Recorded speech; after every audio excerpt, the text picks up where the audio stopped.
ایک اور حدیث میں حضرت ابو ہریرہ رضی اللہ تعالی عنہ سے مروی ہے کہ ایک مرتبہ رسول اللہ صلی اللہ علیہ وسلم نے صحابہ کرام سے فرمایا تم سب جمع ہو جاؤ، میں 1/3 قرآن کی تم پہ تلاوت کروں گا۔ صحابہ کرام جمع ہو گئے بہت سارے، نبی صلی اللہ علیہ وسلم تشریف لائے اور قل هو اللہ احد پڑھ کے چلے گئے۔ ایک صحابی نے عرض کیا، آپس میں بات چیت کی کہ بھائی اللہ کے نبی نے تو ہم سے کیا فرمایا تھا، 1/3 قرآن، اور میں یہ سمجھتا ہوں کہ یہ اللہ نے آسمان سے کوئی خبر دی تھی کہ نبی 1/3 قرآن پڑھیں گے، نبی نے اپنی طرف سے یہ کام نہیں کیا ہوگا، لیکن ہم پر تو 1/3 قرآن نہیں پڑھا۔ تو آپ صلی اللہ علیہ وسلم تشریف لائے اور فرمایا کہ سورہ اخلاص جو میں نے پڑھی ہے یہ 1/3 قرآن ہے، اتنی بڑی فضیلت ہے اس کی۔ اب علماء نے اس کے مطلب بیان کیے کہ 1/3 قرآن ہونے کا مطلب کیا ہے۔ دیکھنے میں تو 1/3 قرآن نہیں ہے نا، لیکن 1/3 قرآن کا مطلب کیا ہے؟ تو اس کے 2 مطلب بیان کیے گئے ہیں۔ اس لیے علماء کہتے ہیں جس نے 3 مرتبہ قل هو اللہ احد پڑھ لی اسے 1 قرآن کی تلاوت کا ثواب ملتا ہے۔ سمجھ رہے ہیں؟ جس شخص نے 3 مرتبہ قل هو اللہ احد پڑھی اسے 1 قرآن کی تلاوت کا ثواب۔ اب اس پر اشکال ہوتا ہے کہ 3 مرتبہ قل هو اللہ پڑھ کے جب 1 قرآن کی تلاوت کا ثواب مل رہا ہے تو الحمد سے لے کے والناس تک قرآن مجید پڑھنے کا فائدہ پھر کیا ہے؟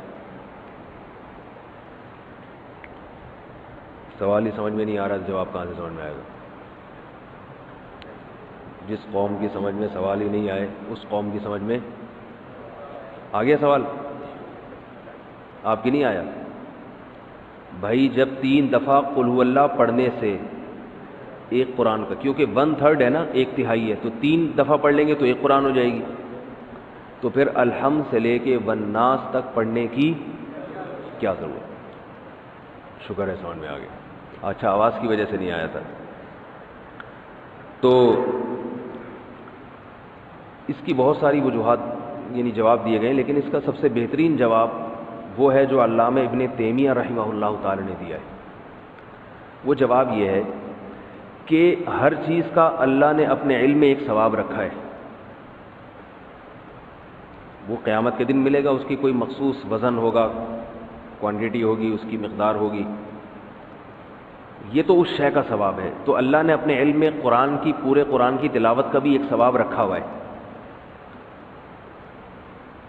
وہ 3 دفعہ قل هو اللہ پڑھنے سے بھی حاصل ہو جاتا ہے، جو اللہ نے پورے قرآن کی تلاوت کا ایک مخصوص ثواب رکھا ہے۔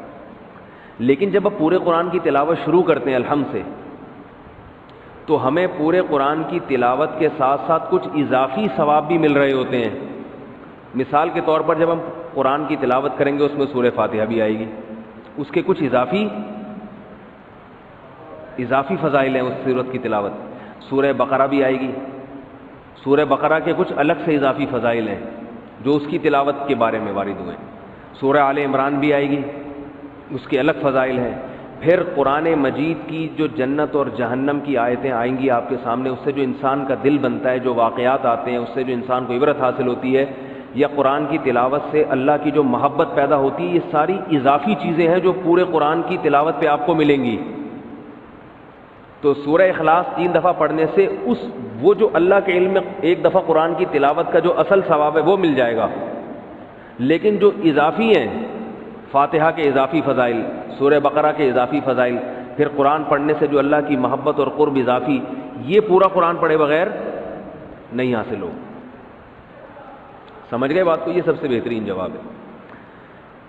اور بعض علماء نے یہ بیان کیا کہ یہ بھی ایک معقول جواب، اچھا جواب سمجھا گیا ہے کہ قرآن مجید میں بنیادی طور پر 3 مضامین بیان کیے گئے ہیں۔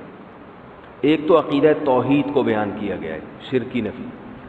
دوسرا قرآن نے بیان کیا ہے احکام، یہ کرو، یہ نہ کرو، یہ حلال ہے، یہ حرام ہے، نماز پڑھو، روزے رکھو، زکوٰۃ دو، زنا مت کرو، وغیرہ وغیرہ۔ یہ ایک قسم کا مضمون ہے۔ اور تیسرا مضمون ہے روز جزا،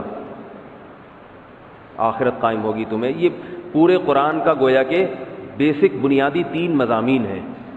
تو سورہ فاتحہ میں توحید خالص کو بیان کیا گیا، تو قرآن کے 1/3 ٹاپک کو، 1/3 مضمون کو سورہ اخلاص کور کر دیتی ہے۔ اس لیے اس کو یعنی مضمون کے لحاظ سے قرآن کے مضامین کے لحاظ سے 1/3 قرآن کہا گیا ہے. سمجھ رہے ہیں بات کو کہ نہیں سمجھ رہے؟ ایک چیز ایک لحاظ سے کچھ ہوتی ہے، دوسرے لحاظ سے نہیں ہوتی. جیسے میں نے بتایا تھا آپ کو کہ حدیث میں آتا ہے کہ سورہ فاتحہ جیسی کوئی صورت نازل نہیں ہوئی، لیکن حدیث میں آتا ہے سورہ فلق اور سورہ ناس جیسی کوئی صورت نازل نہیں ہوئی.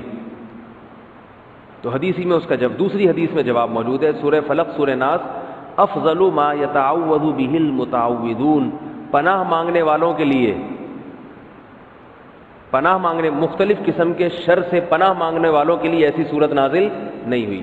تو رقیہ کے لحاظ سے سب سے افضل سورہ فلق اور سورہ ناس ہے. تو ایک چیز ایک لحاظ سے افضل ہوتی ہے، دوسرے لحاظ سے افضل نہیں ہوتی وہ. تو اس لحاظ سے ایک سورہ اخلاص کو کیا کہا گیا؟ سب سے بہترین سورت. تو حدیث میں آتا ہے رسول اللہ صلی اللہ علیہ وسلم کے دور میں صحابہ کرام ایک دفعہ سفر پہ گئے تو ایک شخص امامت کیا کرتے تھے ان میں، وہ ہر رکعت میں قل هو اللہ احد پڑھتے تھے. ہر رکعت میں کیا پڑھ رہے ہیں؟ صحابہ کو سوال پیدا ہوئی ہے بھئی یہ کوئی اور صورت پڑھتے ہی نہیں. صحابہ نے نبی صلی اللہ علیہ وسلم سے تذکرہ کیا، آپ نے ان صحابی کو بلایا، تم کیوں پڑھ رہے ہو؟ انہوں نے فرمایا کہ مجھے اس صورت سے محبت ہے، مجھے اس صورت سے محبت ہے. حدیث آپ صلی اللہ علیہ وسلم نے فرمایا جس کا مفہوم ہے جنت کی بشارت دی آپ صلی اللہ علیہ وسلم نے کہ تمہیں اس صورت سے محبت ہے. تو اس پر آپ صلی اللہ علیہ وسلم نے ان کو جنت کی بشارت دی، کیونکہ اس صورت سے محبت ہونا کس کی علامت ہے؟ کہ اللہ کی توحید سے محبت، اور یہ اللہ سے سچی محبت کی علامت. تو اس لیے اگر کوئی ہر رکعت میں سورہ اخلاص پڑھتا ہے تو بھی ٹھیک ہے. البتہ نبی صلی اللہ علیہ وسلم کی جو عام سنت ہے وہ یہ کہ رکعتوں میں آپ الگ الگ صورتیں پڑھا کرتے تھے. اس لیے علماء کہتے ہیں کبھی جوش میں انسان نوافل میں ساری رکعتوں میں قل اللہ پڑھ لے جوش محبت میں، ٹھیک ہے، لیکن عام معمول اسی کا بنانا چاہیے جو نبی صلی اللہ علیہ وسلم کا اپنا معمول تھا. وہ کیا تھا کہ مختلف صورتوں میں مختلف رکعتوں میں مختلف صورتیں آپ صلی اللہ علیہ وسلم پڑھا کرتے تھے. حدیث میں رسول اللہ صلی اللہ علیہ وسلم رات کو سونے سے پہلے سورہ فلق اور سورہ ناس کے ساتھ قل هو اللہ احد کی تلاوت بھی کیا کرتے تھے. یہ بھی حدیث میں اس کی فضیلت آئی ہے. ایک حدیث میں آتا ہے رسول اللہ صلی اللہ علیہ وسلم نے فرمایا، حضرت ابو ہریرہ رضی اللہ تعالیٰ عنہ سے مروی ہے کہ نبی صلی اللہ علیہ وسلم نے فرمایا کہ اللہ تعالیٰ ارشاد فرماتے ہیں. جب نبی یوں کہتے ہیں کہ اللہ نے ارشاد فرمایا تو ایسی حدیث کو حدیث قدسی کہا جاتا ہے کہ اللہ تعالیٰ فرماتے ہیں کہ کذبنی عبدی ولم یکن لہ ذالک، میرے بندوں نے مجھے جھٹلایا حالانکہ میرے بندوں کے لائق یہ نہیں تھا کہ مجھے جھٹلاتے. وشتمنی عبدی، میرے بندوں نے مجھے گالی دی ہے، ولم یکن لہ ذالک، حالانکہ ان کے لائق نہیں تھا کہ اپنے معبود کو گالی دیں. کیسے؟ پھر اللہ کے نبی فرماتے ہیں کہ اللہ تعالیٰ نے فرمایا کہ میرے بندوں نے کہا لن یعیدنی، میرے بندے نے کہا لن یعیدنی ابدا، اللہ مجھے دوبارہ زندہ نہیں کرے گا، کما بدأنی، جیسے پہلی مرتبہ پیدا کیا تھا. تو یہ مجھے جھٹلایا، حالانکہ جس نے پہلی مرتبہ پیدا کیا ہو اس کے لیے دوبارہ بنانا تو اور آسان ہوتا ہے. یہ اللہ کے الفاظ بتا رہا ہوں، نبی نے جو فرمائے. تو اللہ فرماتے ہیں کہ حالانکہ دوبارہ بنانا تو پہلی دفعہ سے بھی آسان. تو یہ میرے بندے مجھے جھٹلاتے ہیں، کہتے ہیں پہلی دفعہ تو بنایا مگر دوسری دفعہ نہیں بنا سکتا. اور شتمنی عبدی، اور میرے بندے نے مجھے گالی دی، ولم یکن لہ ذالک، حالانکہ اسے نہیں چاہیے تھا کہ مجھے، اس کے لیے لائق نہیں ہے کہ مجھے گالی دے. کیسے بھئی؟ اللہ کو تو کوئی بھی گالی نہیں دیتا. تو نبی نے فرمایا کہ اللہ تعالیٰ فرماتے ہیں کہ بندہ کہتا ہے اتخذ اللہ ولدا، اللہ نے اپنے لیے کسی کو بیٹا بنا لیا ہے. جیسے عیسائی کہتے ہیں اللہ نے حضرت عیسیٰ کو بیٹا بنا لیا، تو اللہ کیا کہتے ہیں؟ یہ مجھے میرے بندے نے گالی دی ہے. اس صورت کا شان نزول بھی یہی ہے کہ بنیادی طور پر جو اس صورت میں جو سمجھایا گیا ہے یہود و نصارہ کے عقیدے کی نفی ہے. عیسائی کہتے ہیں کہ حضرت عیسیٰ ابن مریم اللہ کے بیٹے ہیں. وہ بڑی لمبی چوڑی بات گھماتے ہیں، کیونکہ حضرت مریم کے اولاد شوہر نہیں تھے، اور تمام پیغمبر جتنے بھی آئے ہیں ان سے پہلے گناہ ہوئے ہیں، تو اللہ نے کہا ایسا پیغمبر بھیجوں گا جس سے گناہ نہ ہو سکتا ہو. تو اللہ ہی نے اپنے کلمے کی شکل میں اللہ ہی اپنے دوسرے جلوے میں آ گیا. عجیب عجیب باتیں کرتے ہیں. کبھی کہتے ہیں حضرت عیسیٰ اللہ کے بیٹے ہیں، کبھی کہتے ہیں اللہ نے ان کو بیٹا بنا لیا ہے. جنا تو نہیں ہے لیکن خود بیٹا بنا لیا اللہ نے ان کو. کبھی کہتے ہیں کہ اللہ حضرت عیسیٰ کے جلوے میں آیا ہے، حضرت عیسیٰ کی ذات میں اللہ نے، کبھی کہتے ہیں حلول کیا ہوا ہے. تو مختلف عقیدے ان کے کسی ایک بات پہ ٹکتے نہیں ہیں. تو اللہ نے ان تمام باتوں کی نفی کر دی کہ نہ عیسیٰ ابن مریم اللہ کے بیٹے ہیں، کیونکہ اللہ نے کسی کو جنا نہیں، اور نہ اللہ نے کسی کو اپنا بیٹا بنایا ہے، اور نہ عیسیٰ ابن مریم اللہ جیسے ہیں۔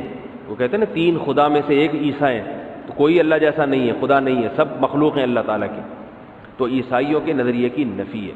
اس صورت کا شان نزول یہ ہے کہ ایک مرتبہ یہود و نصارہ کا ایک وفد رسول اللہ صلی اللہ علیہ وسلم کے پاس، یہود کا ایک وفد آیا اور رسول اللہ صلی اللہ علیہ وسلم سے کہنے لگا صف لنا ربک، کہ آپ ہم سے ہمارے رب کی اوصاف بیان کریں۔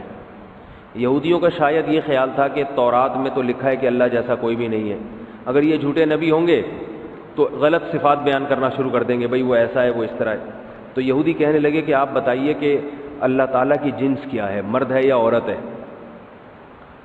اور کس چیز سے بنایا گیا ہے، کس چیز سے بنایا گیا، من الذهب ام من الفضة ام من النحاس، سونے کا بنا ہوا ہے، چاندی کا بنا ہوا ہے یا پیتل کا بنا ہوا ہے، ہمارا جو رب ہے جس میٹر سے بنا ہے وہ میٹر کون سا ہے۔